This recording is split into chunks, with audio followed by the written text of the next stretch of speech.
Živijo, Matjaž, Živijo. Pozdravljen na Vektor Bike Slovenija. Kako se ti zdi, zdaj si prvič v tem prostoru? Super, takrat, ko sem bil še na bike fittingu, je bilo tako, se mi je zdelo bolj utesnjeno, zdaj je pa prav, wow, lepo ste zrihtali. Je malo več prostora, ne? Ja. In tu je vse tako svetlo, odprto, prav všeč mi je.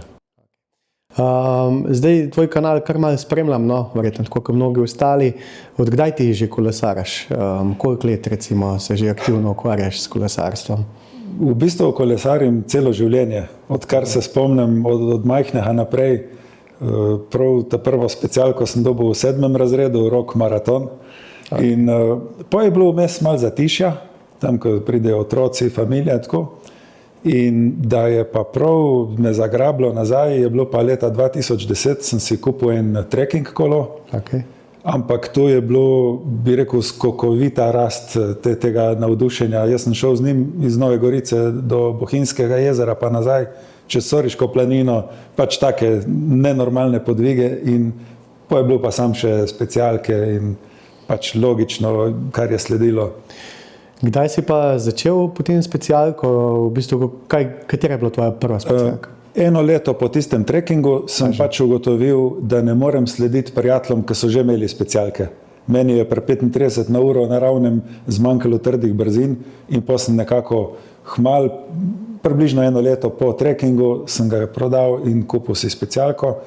Bil je Scott, mislim, da neki Team F1, ne vem točno model, ampak primerljiv tudi s tem tazga, ko imam danes. Zdaj v bistvu, kad spremljam tvoj kanal, vidim, da se ne ukvarjaš veliko s številkam, s performanceom samim, ampak v bistvu gledaš precej naravo, okoli sebe, veliko izobražuješ ta del, tam, kjer si doma, ne? Pač, da ljudje pač malo vejo, kje se je fajn voziti. Temu bi lahko rekli ta strast do kolesarstva, ne? Ali kako? Ja, pač super se počutim tako, kadar sem nekje sam, sploh če sem v redu oblečen, da me ne zebe, se mi zdi fantastično, ne? Je pač res ta občutek v naravi, na cesti, neprecenljiv. Kar tega se mi zdi, da je kar malo premalo, ne? Zdaj v končni fazi se mi zdi, da večina teh youtuberjev ostalih stavi na številke, na performance, na vadbo, na prehrano. Večina ljudi pa kar nekako preskoči to našo lepo Slovenijo, no, da je tako reči. Ja, in tudi jaz sem v določeni meri tak. Realno si ne predstavljam, da bi šel kolesariti brez števca. Tudi jaz rad pogledam neke številke, hitrost, povprečje, ne vem, vzpon. Je pa res, da tega toliko ne izpostavljam na YouTubu. Zdaj, ta tvoj YouTube kanal pač raste, a ne? Kdaj so se v bistvu začeli tisti zametki? Zakaj si se sploh odločil za to, v bistvu, za YouTube kanal? Predvsem zaradi tega, ker sem rabil en hobi, ki se ga ne bom tako hitro naveličal. Okay. Marsikjerga sem se, tle je pa od snemanja, montaže, pa do tega, da gradiš blagovno znamko in to je neka stvar, ki me zdaj že 5-6 leto že drži, da se še nisem naveličal in mi je en tak lep hobi, čisto tako za zraven. Okay. Zdaj z rastjo YouTube kanala si zadovoljen? Načeloma ja. Pač ni taka rast, kakor pri kakšnih bolj uspešnih youtuberjih. Jaz sem vseeno bolj, ne vem, ko bi rekel, nezanimiv za vso publiko, ampak imam zelo ozek spekter gledalcev. Ampak če gledam, da sem sam prišel v 5 letih do 3500 naročnikov, se mi zdi to kar nek tak uspeh. Se mi zdi, da tudi ostali kolesarji, youtuberji pri nas težko prebijajo te številke in da je to kar neka taka limita. Ni enostavno. Ja. Tudi vidim po videih, tam okoli 2000 ogledov se vrtijo, pride pa kakšna uspešnica, rečemo vzpon na predmejo, je prinesel 23,000 ogledov. No. Tako da publika je, niso pa vsi tisti, ki bi gledali mene non-stop. Okay. Kaj je pa v bistvu tisto, kar te v kolesarstvu najbolj veseli? Jaz bi rekel, da je to cel paket. Cel paket. Pač enostavno ta svoboda, ki jo občutiš, se mi zdi, da po prvih 3 vrtljajih, ko speljem od doma, si v nekem svojem svetu in se mi dogaja. Težko bi izpostavil zdaj prav nek segment, kaj mi je najbolj všeč. Vse skupaj, no. Na prehrano kaj gledaš ali imaš to čisto na stranskem tiru? V preteklosti sem delal to napako, da sem vozil samo na vodo. Okay. V bidonih sem imel navadno vodo in skoraj nobene prehrane s sabo. Če sem šel na kakšne daljše vožnje, sem pa jemal kakšno čokoladko. Zdaj, zadnje leta pa tu bolj pazim, elektrolite stavim zmeraj, imam v obeh bidonih, pa tudi kakšno energijsko ploščico vmes. Tako v normalnem življenju pa se ne ukvarjam preveč s prehrano. Se pozna, ne, ta ploščica, pa kakšen elektrolit? Zelo se pozna. Bil sem eno zimo fajn bolan, zdaj pa že 2 leti kar uredi zdrav, tako da se mi zdi, da pomaga. Ja. Kaj pa recimo bi rekel tista slaba stran kolesarstva oziroma kolesarjenja? Kaj pa tisto, ki te jezi, moti, imaš kaj v tem? Edina stvar, ki mi gre tako malo, ki mi je odveč, je čiščenje. Pač jaz se ne dobim, vsega očistim. Včasih sem ga tudi peljal v banjo in ga stuširal, če sem prišel iz kakšne slane ceste domov. Ampak če tega ne bi bilo treba, bi jaz bil čist happy. Okay. Kaj pa promet, pa to imaš kakšne slabe izkušnje recimo s prometom? Ja, pri prometu sem opazil, zadnje leta se res izogibam glavnih cest. Prej sem se vozil povsod, zdaj pa kar zbiram, rajši grem po istih cesticah, pa če vem, da so stranske. Obstaja tam en par glavnih cest na našem terenu, ko sploh ne zapeljem na nje. Pač enostavno se izognem. Ja, se nekako se mi zdi, da je kar povezano, veš, da ne vem, se mi zdi, če dali več prometa, tudi jaz osebno se probam čim bolj izogniti tem glavnim cestam. Pa seveda kolesarji ne želimo biti na poti avtomobilom, ne. Se mi pa zdi, no, to je moje osebno mnenje, da se mogoče nestrpnost pa malo tudi povečuje, tako čez palec pogledan, zlasti tle v okolici Ljubljane, slej ko prej nekoga dobiš, ne, čeprav preden naredimo vsi izpit za avto, se strinjamo, da smo kolesarji del ceste in pa predpisov, se to pol dosti hitro pozab in potem prihaja do kakšnih neljubih dogodkov, tako da recimo jaz zase, če tako pogledam, se mi zdi to najslabša stran kolesarjanja, mi najbolj to mori, da moraš skozi paziti, da ne bi komil na poto, pa včasih greš rajš malo sam bolj na rob, sam zato, da bi bil čim bolj mir, ne. Pa še vedno dobiš kakšno troblo od kakšnega. Jaz nimam prav kakšnih hudo slabih izkušenj. Okay. Zdaj, če se enkrat na leto zgodi, da mi kdo popiska, ok, razumem. Ja, je pa res mogoče tudi tisti segment, kjer največ tvegaš, ker dejansko, če pride do stika z avtom, potegneš takratko in sploh v mojih letih vsak padec je res odveč. Ja, se je zato, ne. Ja. Katero kolo si vozil do sedaj?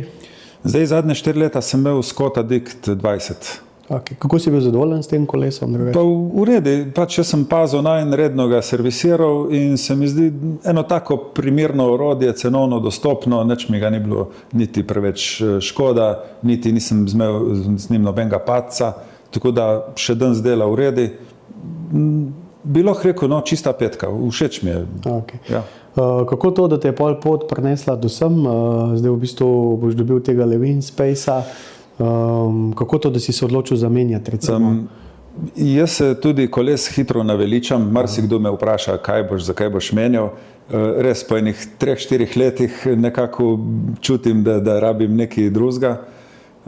Lani na dopustu na Portugalskem sem imel v najemu enega Addicta RC, in nekako je prišla v glavo ta misel, da moram imeti nivo višje, na eno hujše kolo.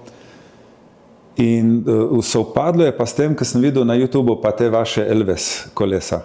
In meni so bili všeč in sem tako potihem razmišljal, če bi mogoče enega Elvesa si nabavil, kljub temu, da je to bolj tekmovalno kolo, aero, ne bi bilo prav zame, ampak iskra je bila tista, ki je sprožil meni. Jaz sem vas takrat začel spremljati na Instagramu in potem počasi, ko ste širili tudi vi ponudbo, je prišel vmes ta Winspace, ki jaz nisem niti razmišljal še 1 leto nazaj. Ne, tako da Winspace smo zdaj pripeljali nekako v Slovenijo, no, in smo v bistvu edini uvoznik, vsaj uradni, tako da smo kar ponosni na to.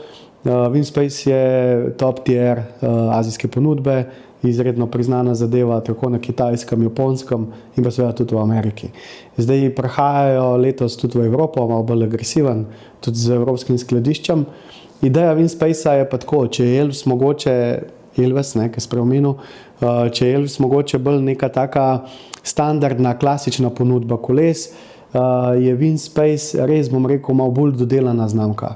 Se pravi, oni imajo lasten know-how, lastno tovarno in v bistvu se to vidi na vsakem detajlu tega kolesa. Ne.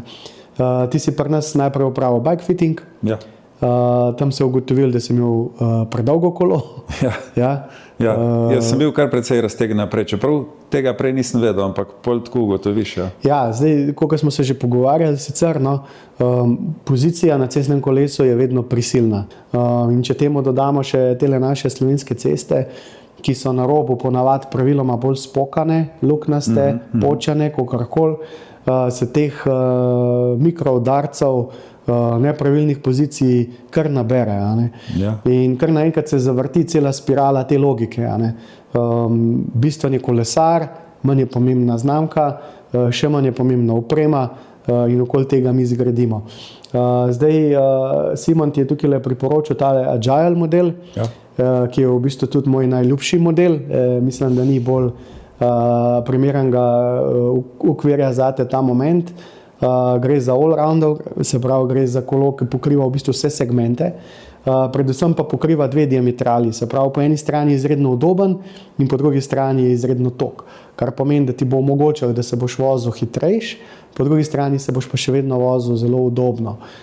Tukaj v bistvu v osnovi predvsem zaradi vertikalne geometrije kolesa, ki je izredno prijazna, mehka, in pa horizontalne geometrije kolesa, ki je izredno trda.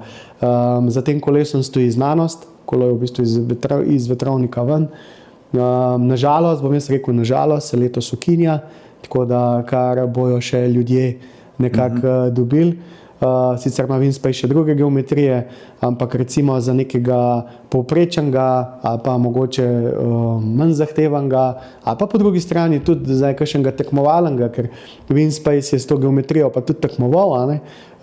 Na teh tekmovanjih so imeli svojo konti ekipo, ki je v bistvu tekmovala s tem gištelom, tako da v bistvu mi je kar nekako malo hudo tale okvir dati v pokoj, ampak jaz menim, da boš zelo zadovoljen.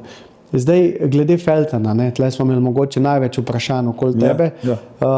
Najprej ti je bilo svetovano kaj? Mislim, da smo govorili o gravel obročih, ki so tudi nižji zaradi mogoče primorske burje, da me ne bi toliko zanašalo. Tako. Zdaj, načeloma seveda, če se bo izkazalo, da so te obroči neprimerni, tih bomo seveda zamenjali, ampak še vseeno, mi smo na strani znanosti. In znanost, zdaj odkar je prišla malo bolj intenzivno v cestno kolesarstvo, povezuje to bočno stabilnost zlasti z debelino feltne, ne z višino, z debelino.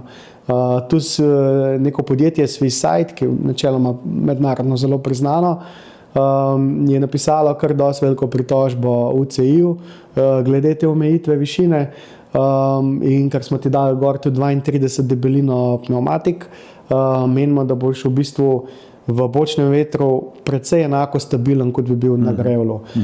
Če se ti bo to v praksi izkazalo kot nepravilno, bomo seveda zamenjali nazaj. Tako nam je seveda v interesu, da vsaka stranka, ne samo ti, pa seveda tudi ti, je s kolesom maksimalno zadovoljen. Prvi vtisi, kako ti bike deluje? Mislim, zgleda super. Ne? Jaz že takrat, ko sem videl na spletni strani fotke, mi je bil ta okvir najbolj všeč in tudi cel paket mi je ok. Pač veselim se, da bom probal nekaj novega, vseeno je malo bolj aero od tistih, kar sem jih vozil do zdaj, pa bom hitro videl, se so Strava segmenti, osebni rekordi in bom točno videl, kje sem. Tega se veselimo tudi mi in v bistvu želimo tvoj feedback, tak kot je, se mi zdi, da si brez dlake na jeziku. Tako da je res v bistvu nam v interesu, da dobimo pravilne povratne informacije, čeprav do zdaj komorkoli smo tale okvir dali, smo dobili nazaj same pohvale. Jaz sem pa mogoče malo preveč navdušen nad tem okvirjem, ampak še vseeno trdim, da je to najboljši okvir, ki sem ga kdajkoli vozil. vseh teh 10 letih kolesarjenja, pa sem v bistvu zdaj že kar nekaj okvirov probo, ampak enostavno se mi zdi, da ja, kot sva tudi že govorila, gištel aerodinamično ne pomeni toliko, kot ljudje v osnovi mislijo. Ljudje mislijo, da če bo zdaj, ne vem, okvir malo bolj drugačen, ali pa če bo nekaj drugega gor pisal, da bo šel hitrejši, verjetno je to zadnja stvar. Najprej pozicija, enako so potem pomembne in čelada, in dresi, in prehrana, in seveda, vadba in vse ostalo. Tisto skupaj da nek smiselen koncept pospeševanja hitrosti. Samo okvir pa zelo malo naredi za to, da bi šel v kolo hitrejši. Gor imaš tudi Ultegro in sicer z elektronskimi prestavami. Veliko pričakuješ od tega? Deloma poznam, kako se obnaša, ker sem že vozil elektronske prestave, ampak ja, se mi zdi, da je prav, da grem s časom naprej in da vidim, kako se mi bo vse skupaj obneslo. Jaz mislim, da težav nobenih ne bo. Ja.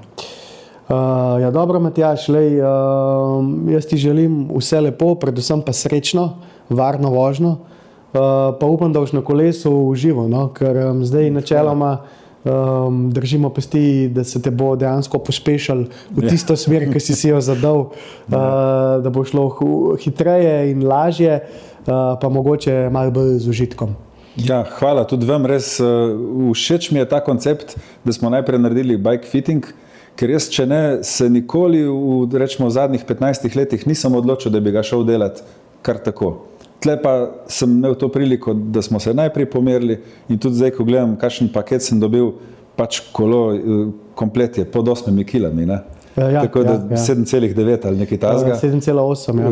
S takim paketom res greš z veseljem na cesto, tako da po eni strani pričakujem dosti, ampak spet pa ne toliko, da bi bila kakšna razočaranja od zadaj. Ampak čisto tako, tisto pristno otroško navdušenje nad kolesom.